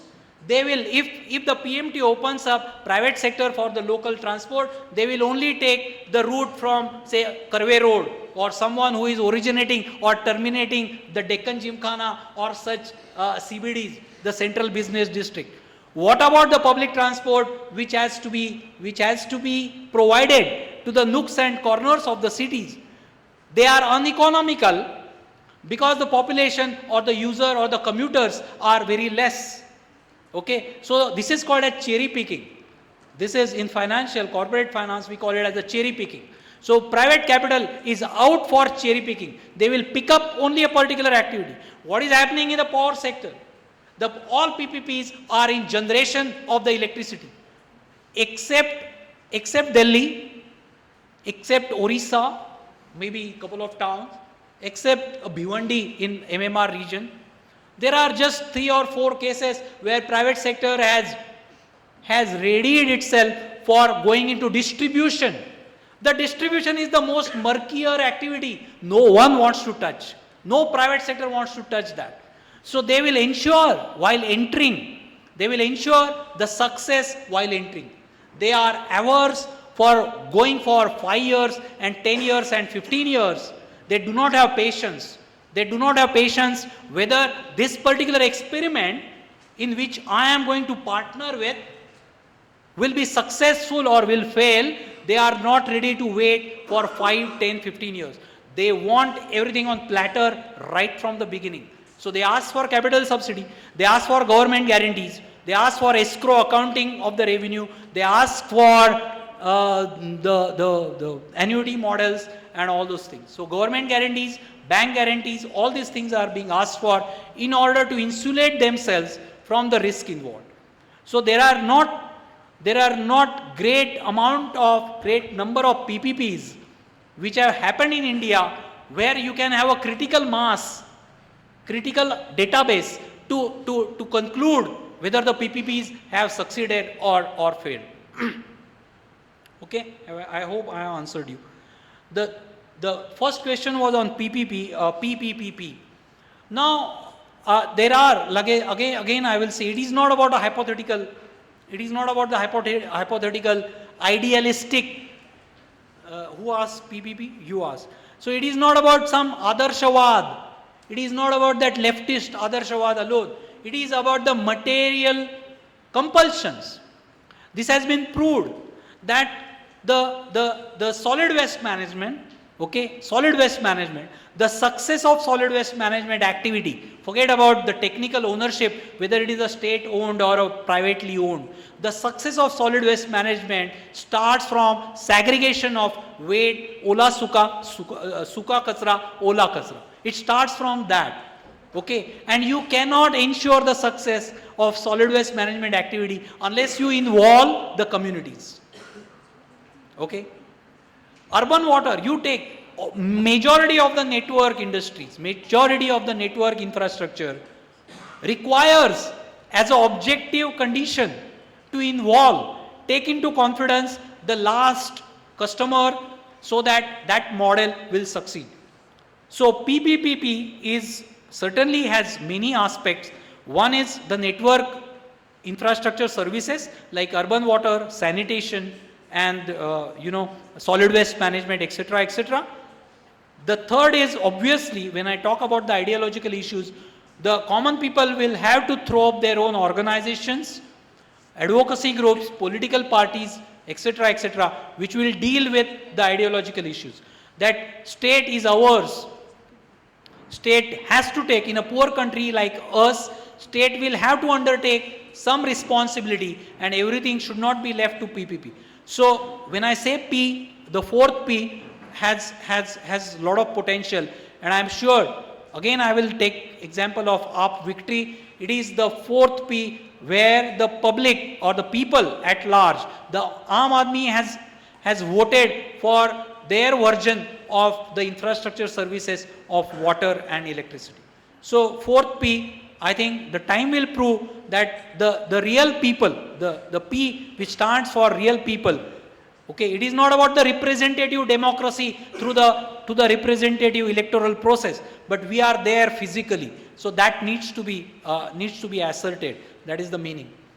The last is about when I use the word Ganimikawa, I don't mean go and burst the urban water pipeline. Okay, certainly not. Certainly not. When I use the when I use the Ganimikawa, I mean it to be strategic. That if I am pleading for a arms-centric kind of political economy, okay, and the diagonally opposite party is the private capital, the global capital, which is extremely strong, not only because they are having trillions of dollars, but intellectually, institution-wise, the influence which they are carrying to the opinion makers, right from media, right from the middle class policy makers, right from bureaucracies, and not about corruption. Please understand, I don't want to indulge with corruption at all. It is about the ideologies.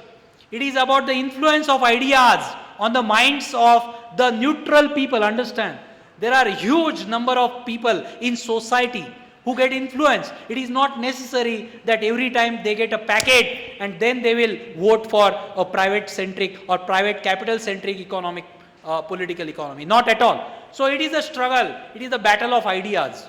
Okay. So when I say to be strategic, I mean that when they are talking about governance, they have a hollow frame. They have a hollow frame. Let us stuff that frame with our own ideas. तुम्ही बोलतोय community participation, 10,000 लोक आता इथे बसणारच आमच्या. असं नाही आहे की कम्युनिटी पार्टिसिपेशन लोकमान्य सभागृहामध्ये कुठल्या तरी PPPनी बोलवलं तर फक्त 10 माणसं असणार. 10,000 लोकांना इथे बोलवा आणि सगळ्यांचं मत घ्या, बघा काय होतंय ते. सो तुम्ही कम्युनिटी पार्टिसिपेशन बोलताना गुड गव्हर्नन्समध्ये, चला आमची 10,000 माणसं पार्टिसिपेट करणार. कुठे लिहिलं आहे की 10च लोकांनी पार्टिसिपेट करायचं? ट्रान्सपरन्सी बोलताना काढा सगळ्या बॅलन्स शीट, जे आता परत दिल्लीमध्ये चाललंय. की Reliance Discom आणि Tata Discom are not divulging how you are going to charge me a particular amount for my water. Tell me.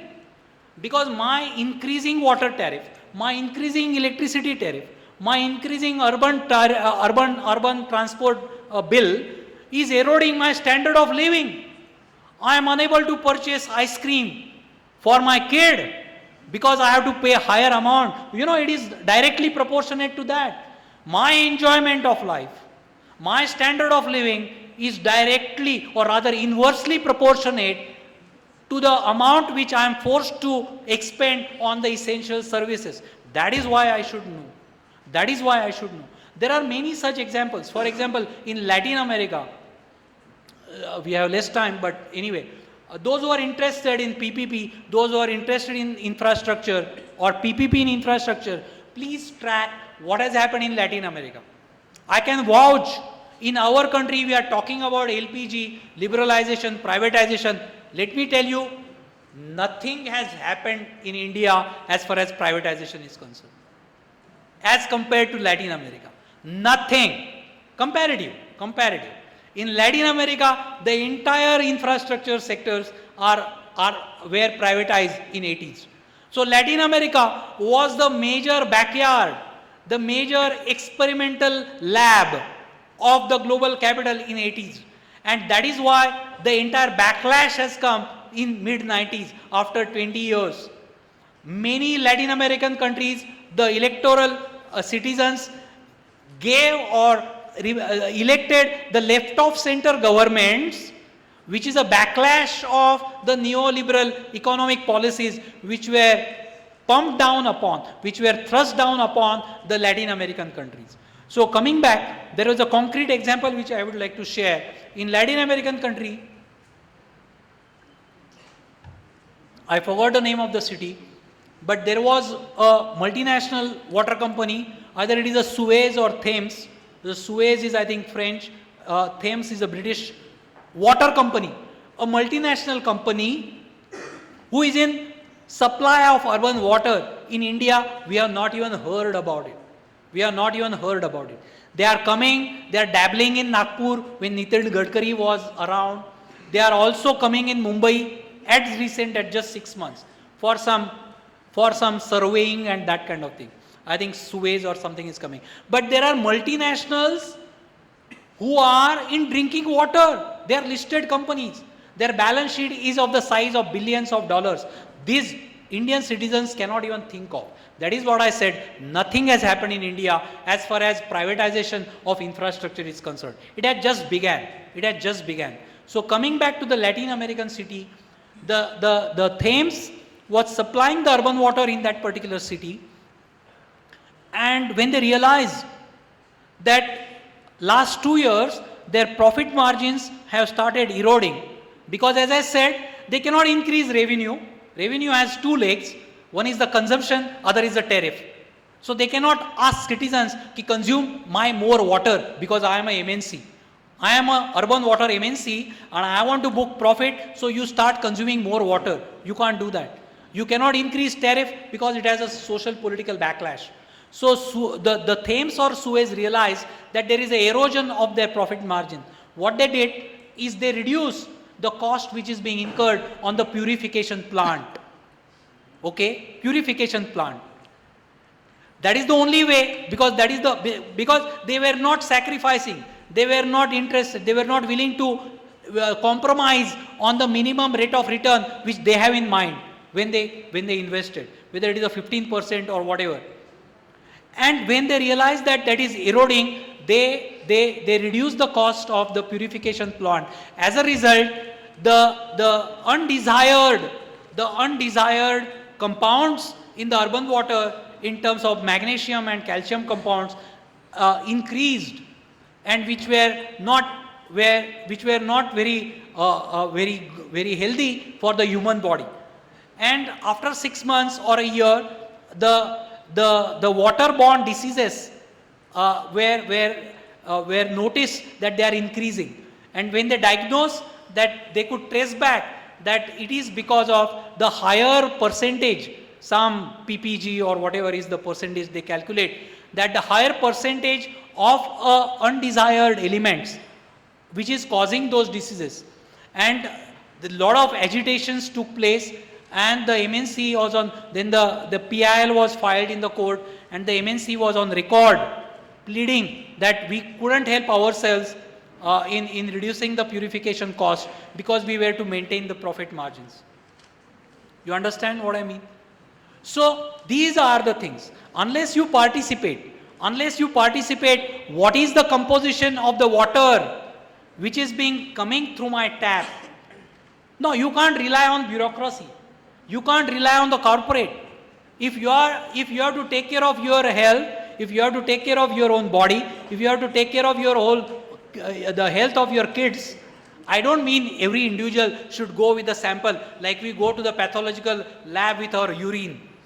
Okay, I am not going to that extreme. But let there be some civil organizations who will institutionalize, who will keep monitoring of all these aspects. Okay, the human health, and there are so many aspects of it which are so precious, which cannot be either left to bureaucracy because they are public servants, or left to corporate because they are, good looking people with tie and a coat and professional and they speak English.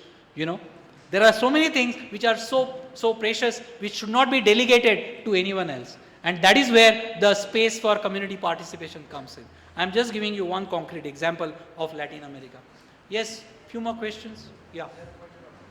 Questions are very interesting, I should admit, but I will not be able to make justice because you must have realized that there are no black and white answers. Please, friends, I don't want to give you black and white answers. What I have tried to help to contribute in building your perceptions. You are responsible citizens, you are young, you are going to take this country forward, and perceptions matter. And perceptions are based, perceptions are inseparable from the value, the set of value which you harbor in your hearts.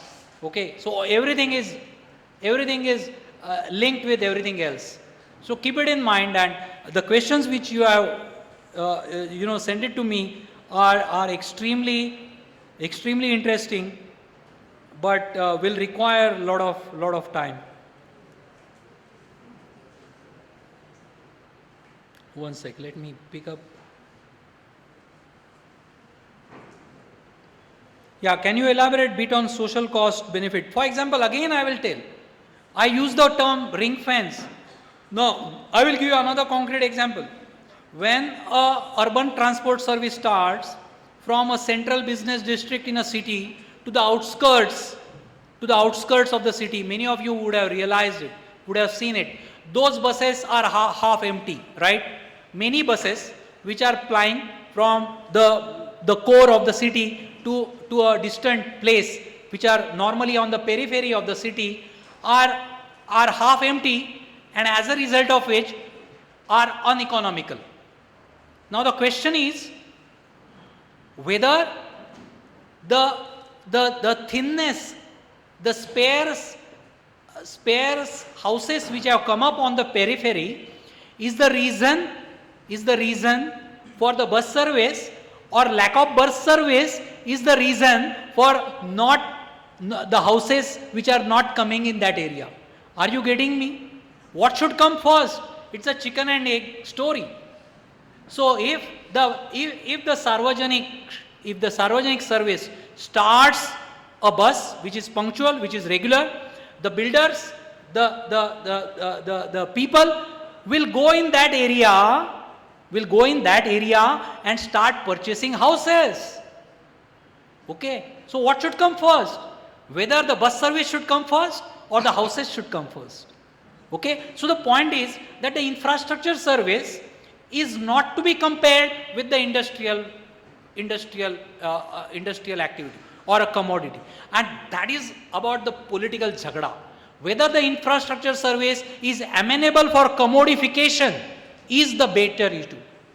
The infrastructure service is different because it creates its own demand, like the urban transport. You start the urban transport service and the demand will come because people over a period will start and go there and start residing, and the commuter numbers will increase and your bus service will become economical. So infrastructure service, any infrastructure service creates demand on its own, and it should not be compared with the industrial activity. So all these questions can be answered in this broader concept, this thing. What are the solutions for mess in which SEBs are? Again, corruption and all those things will come in.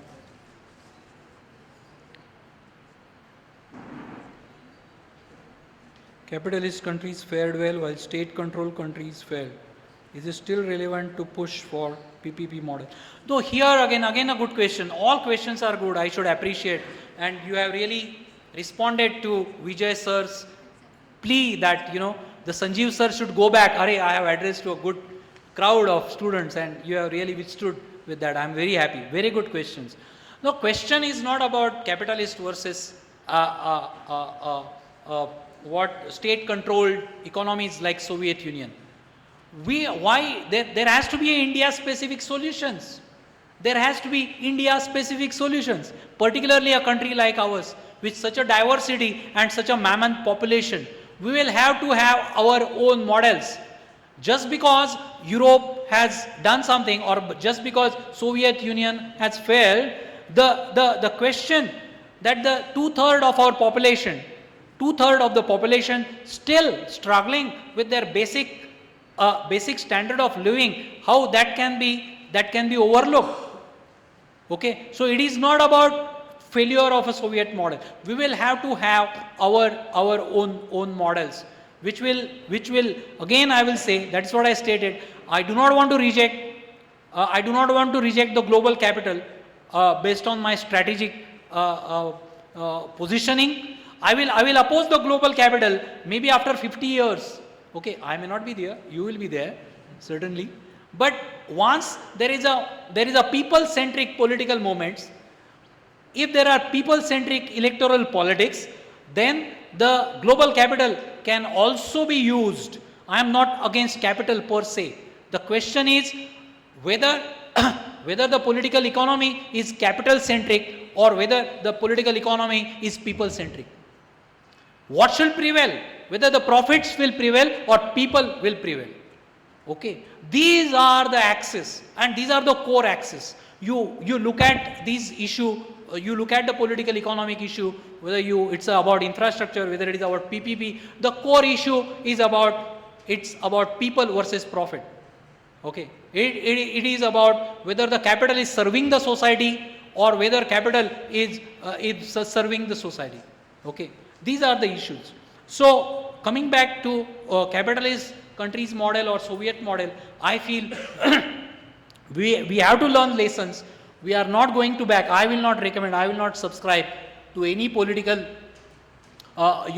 prescription which will say no, let everything be state owned, etc., etc. It is possible to throw up different models. We will have to conduct experiments, institutional experiments, learn from those experiments, evolve different institutional models. We should not look at the world, certainly not the political economy, in black and white. This is my answer. Is PPP model failed in India due to? As I said, there is a lack of critical mass. There is a lack of critical mass in India to conclude whether the PPP model has failed or succeeded. Okay, the PPP model has been extremely cherry picking. In power sector, it is just in generation that we will generate and we will sell this bulk power to these people. I don't want to mess up my hands in collection of bills of 200 rupees and 300 rupees and looking for who is taking my electricity. क्या बोलते हैं उसको? आकड़ा डाकायचा. They don't want to mess up. They don't want to go in any kind of these kind of thing where they are going to mess up. They are going to blacken their hands. There will be backlash. There will be morchas on their offices. They don't want to do that. If they are going into road, They are going to road, they will go for the annuity model. They are going for airport, the Delhi airport has been privatized. The Mumbai International Airport has been privatized. Both are the private parties. It's a PPP model. They have asked for very large chunk of land. They use commercial rights, the commercial rights of a huge tract of land which is adjacent to the airport. And they have constructed malls and commercial spaces in order to cross-subsidize the risk of involved in the airport. So Indian experience about the PPP, on the one hand, the one thing can be concluded that the PPP or the private sector participation in infrastructure in India they are extremely risk averse. They immediately insulate themselves. And whole lot of things. Those who are keeping track, the Delhi Metro is being implemented by the Delhi Metro Corporation. Okay, one segment which is starting from Connaught Place to the Delhi airport was under PPP. The Reliance Infra of Anil Ambani was a partner in that PPP. You just Google what happened to the PPP model of Delhi Metro, and how the Reliance Infra has exited without even a scratch on their body, not a single rupee of loss. So it is their corporate lawyers, understand friends, where things happen. It is their corporate lawyers, it is their international advisors who draft the PPP agreement. Do you have patience to go through the 600-page thick spiral-bound PPP agreement and find out the loopholes? That is the challenge for you as a young professionals. Okay? सब कुछ चोरी जो होता है उसमें होता है, सब कुछ उसमें अंग्रेजी में होता है, सब चोरी अंग्रेजी में ही होती है हमेशा. Okay? And they have an army of chartered accountant firms, they have an army of corporate lawyers, they have an army of drafters, they have an army of international advisors. So when actually public-private partnership is struck, it is that formal document running into 500 or 700 pages, which is the formalization, right? It is not about going into some ice cream parlor, let us marry. Oh, it is not a partnership, it's a formal partnership, right? So every word will count. लिखा है, नहीं लिखा है. Whatever was discussed is a different thing. Whether it has been incorporated in that agreement is the finality. The public sector or the public sector representative would have raised a lot of questions whether it has found a place in the PPP agreement in a formal way and how it is to be interpreted. That's the question. So things are very tedious. प्रचंड गुंतागुंतीचे issues आहेत, प्रचंड आव्हानाचे issues आहेत. That is what I said. It is very easy for me as a professor, middle class professor, to be a private sector basher. ये गंदा है, ये profit making है, ये वो है. Go back to my family and said, okay, it's very easy. The moment you step out, the moment you try to grasp the reality is very, very complex. The reality is very, very messy. And sadly, I take blame because I belong, myself, Pradeep, who is sitting here, we belong to that generation who has seen the so-called evolution of the entire Indian political thing right from Jai Prakash Narayan movement and even earlier. But I confess, and I take permission from the Pradeep, my friend, that our generation has failed to evolve institutional structures, right? It is not about morchas. A morchas is like what? साबणाचा face आहे ना तो मोर्चा येणार आणि तो परत जाणार. What you need is the institutional structures. You need a very strong research wings, okay, where committed young professionals who know international law, who know public administration, who know corporate finance, who know so many things. I am not talking about one person, I am talking about a teamwork. So it is sad, and we as a generation have failed to create adequate number of institutions who will actually undertake the political education of the masses, who will provide lot of inputs, analytical inputs, and catch hold of wherever there is a chori, wherever there is some mishandling of the infrastructure service by the private capital. There is a need to counter force. There have been experiments, glorious experiments. I was not a party, but yes, Indron you must have heard about. Huge moment in Maharashtra. Okay, mass agitation, political parties, political activists, middle class professionals like me, very broad alliance, and we have seen the results. It's a different thing that the US Enron itself collapsed, okay, after a couple of years. But it is possible to fight. It is possible to fight. There has to be a broad alliance. It is not about taking out morchas alone. Morchas are required, yes, but it is not about that alone. If you have to take up the global capital as it is, you should be ready to read in between the lines.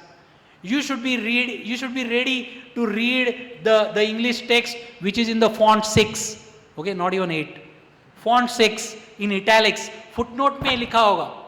Who is responsible? Whether public partner is responsible or private partner is responsible would be written in a footnote in a 500-page PPP agreement. So we should be equipped, we should be prepared for sifting through all these things and come out with our own insights. Anyway, thanks for bearing with me.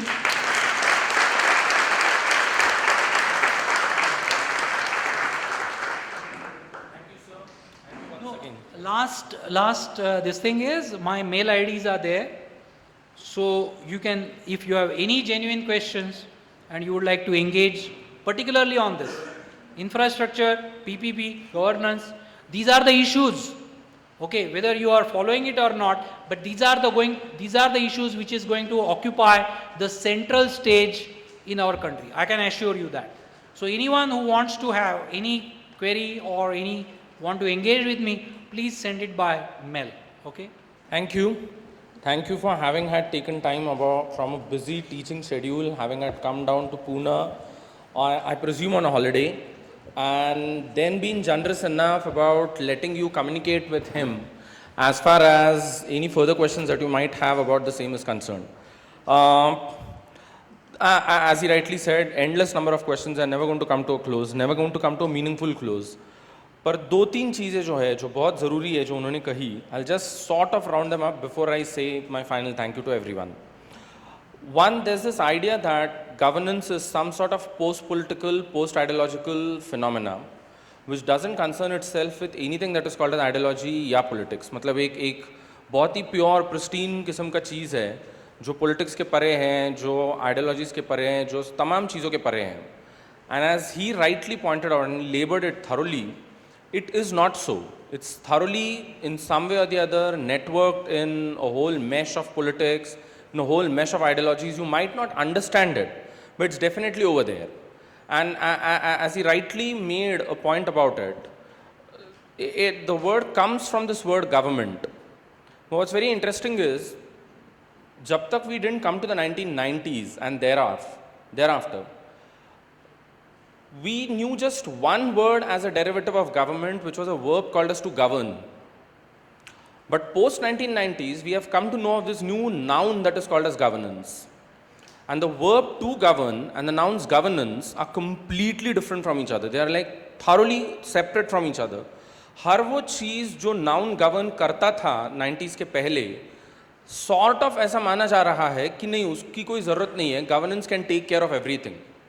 How has it led to imploding states, the sort of crisis in Africa and Eastern Europe? Well, those types of issues are endless, they can never come to a close. And so it was really encouraging of him to have had come over here and flagged out practically every single issue of importance. And as he rightly said, well, infrastructure is going to be at the heart of all these types of issues for one simple reason, because capital risk averse है, उसको infrastructure में हाथ खराब नहीं करना है, गंदा नहीं करना है, बात सही है. पर इंफ्रास्ट्रक्चर नाम की चीज़ का पब्लिक यूटिलिटी इतना ज़्यादा है कि if there is one place from where you can derive the best and the largest of the profits, it's there that they come from. And that's one of the reasons why in some way or the other हाथ गंदा न करते हुए भी नज़र तो profits पे है, और वो प्रॉफिट कैसे हत्याया जाए इसके बारे में सारे हथकंडे खेले जा रहे हैं. Nice recommendation that he made, at least for that one reason. म्हणजे कमीत कमी चोऱ्या करण्यासाठी तरी आपण इंग्रजी शिकूयात का, की ज्या चोऱ्या केल्या जात आहेत त्या चोऱ्या शोधण्यासाठी तरी, म्हणजे keeping away all our baggages related to language and language politics and everything, कमीत कमी चोऱ्या पकडण्यासाठी तरी इंग्रजी शिकवलं जावं अशी मी रिक्वेस्ट करण्याची गरज आहे. With that, I bring this session to a close with one small announcement that after the 10th of March, we would be at Unique organizing a couple of sessions on the budget, the economic survey and all of them. And they would be organized, subsequently you would be let to know of this as to how would they take place. But please keep that in mind that they would be organized after the 10th of March, and they would be things that don't cost you anything. So you can just keep coming in and partaking of it. And keep coming with the same sort of sensible questions that you have come today with, and we can definitely have a great talk about it. Thank you, Sanjeev sir. Of course, we need not in any formal way say thank you to him, for a simple reason, because he's like one of our sounding pads. We keep on getting back to him for a number of things and for a number of reasons. तो वैसे तो मुझे मालूम नहीं whether I should say a formal thank you to him, but then एक तकाजा है तो इसके लिए कह देते हैं कि thank you to all of you for having come in and made this such an engaging evening, and hope to see you tomorrow again in the evening at 5:30. Thank you. This is all.